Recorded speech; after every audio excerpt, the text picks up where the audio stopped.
भारत और चीन दोनों ही देशों की जनसंख्या लगभग बराबर है, यानी कि 1.4 अरब के आसपास।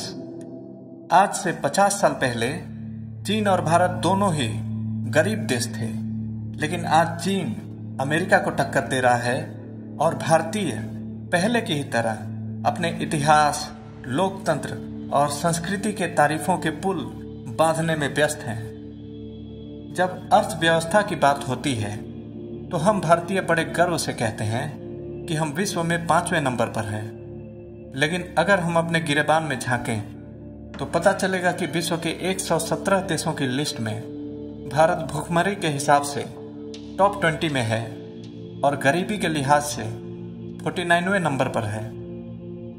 भुखमरी के सूचकांक में बांग्लादेश का स्थान 75वां है, भारत का स्थान 102 है, पाकिस्तान का स्थान 78 है। यानी कि बांग्लादेश, पाकिस्तान, म्यांमार जैसे देश भारत से काफी बेहतर स्थिति में हैं। जब कोई कहता है कि अमेरिका, यूरोप के देश भारत से ज्यादा अमीर क्यों हैं, तो अधिकतर भारतीयों का जवाब होता है वो हमसे 200 से 500 साल पहले आजाद हुए। बात तो सही है, लेकिन जब चीन से तुलना की जाए तो हमारी स्थिति शर्मनाक है। आज भारत का जीडीपी चीन की तुलना में 20% और प्रति व्यक्ति जीडीपी लगभग 24% है। 1980 तक भारत और चीन दोनों ही कृषि पर आधारित देश थे, बल्कि भारत थोड़ी सी बेहतर स्थिति में था, लेकिन पिछले 40 से 50 साल में चीन दुनिया का सबसे शक्तिशाली देश बन गया और हम रोजाना अपनी छोटी छोटी उपलब्धियों को गिनते रहे।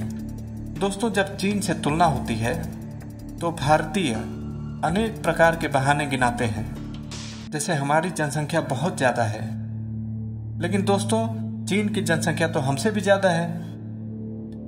हमारे यहाँ लोकतंत्र है, आजादी है, लेकिन चीन में तानाशाही है। लेकिन दोस्तों, क्या आप सच में समझते हैं कि हमारा लोकतंत्र चीन की तानाशाही से बेहतर है? तो आप गलत फहमी में हैं। हमारा लोकतंत्र अमेरिका के लोकतंत्र की तरह नहीं है, बल्कि जातिवाद, क्षेत्रवाद, सौदेबाजी, घोटालेबाजी, भ्रष्टाचार और धर्मांधता से भरा हुआ है। और दोस्तों, जरा ये देखिए, ये है चीन का रेस्टोरेंट, ये है चीन का नाइट क्लब, चीन का अम्यूजमेंट पार्क, चीन का टूरिस्ट स्पॉट।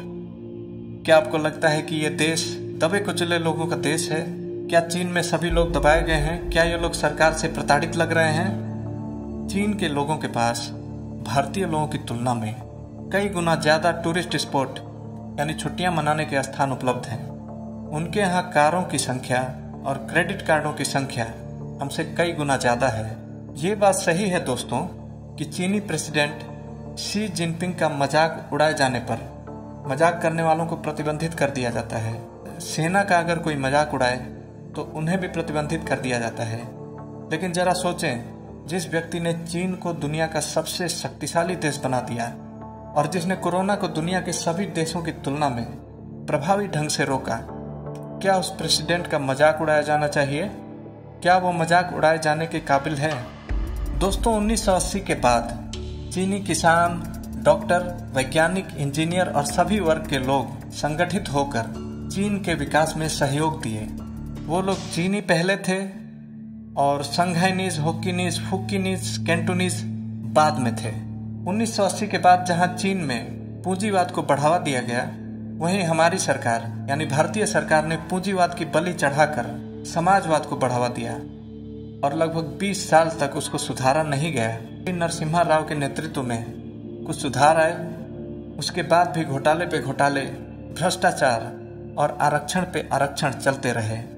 आरक्षण का फायदा शुरू में तो जरूरतमंदों को मिला, लेकिन आगे चलकर कुछ लोगों तक ही सिमटकर रह गया। जातिवाद, धर्मांधता, भाषावाद और क्षेत्रवाद ने भारत के लोगों को बड़े बड़े गुटों में तोड़कर रख दिया। आज भारत में अधिकतर लोग भय और संदेह के माहौल में जी रहे हैं। छोटी जाति वाले ब्राह्मणों से डर रहे हैं, हिंदू मुसलमानों से, मुसलमान हिंदुओं से डर रहे हैं, तमिल लोग नॉर्थ इंडियन से डर रहे हैं, नॉर्थ ईस्ट वाले बाकी इंडिया से डर रहे हैं। जो व्यक्ति पूरे देश को एकजुट करने की क्षमता रखता है, उसकी कार्य कुशलता 6.5 साल के बाद भी संदेह के घेरे में है। दोस्तों, आपको लग रहा होगा कि भारत की बुराई करके हमें क्या मिल रहा है, लेकिन अपने गिरेबान में झांकना जरूरी होता है। दोस्तों, अपनी गलतियों में हम सुधार तभी कर सकते हैं जब हम यह माने कि हम गलत हैं, कुछ चीजें गलत ढंग से कर रहे हैं। दोस्तों, जिस दिन भारत से पूरी दुनिया डरने लगेगी, जिस दिन भारत यूरोप और अमेरिका के देशों से सैन्य मदद लेना बंद कर देगा, जिस दिन भारतीय कंपनी का कोई अपना प्रोडक्ट पूरे विश्व पर छा जाएगा, जिस दिन भारत के सर्वश्रेष्ठ दिमाग अमेरिका के ग्रीन कार्ड के सपने देखना बंद कर देंगे। दोस्तों, जिस दिन भारत की सड़कें 2 महीने में टूट जाने पर ठेकेदारों को 10 साल जेल की सजा होने लगेगी, जिस दिन भारत अपनी सेना के लिए एडवांस फाइटर जेट खुद से बनाने लगेगा, उस दिन हम सभी भारतीय गर्व से कह सकेंगे कि हम विश्व गुरु हैं। उस दिन हम खुद की तुलना चीन और अमेरिका से कर सकते हैं। दोस्तों, आशा करते हैं कि वो दिन अगले 10 से 15 सालों में आए। इसी उम्मीद के साथ अलविदा, गुड बाय, जय हिंद।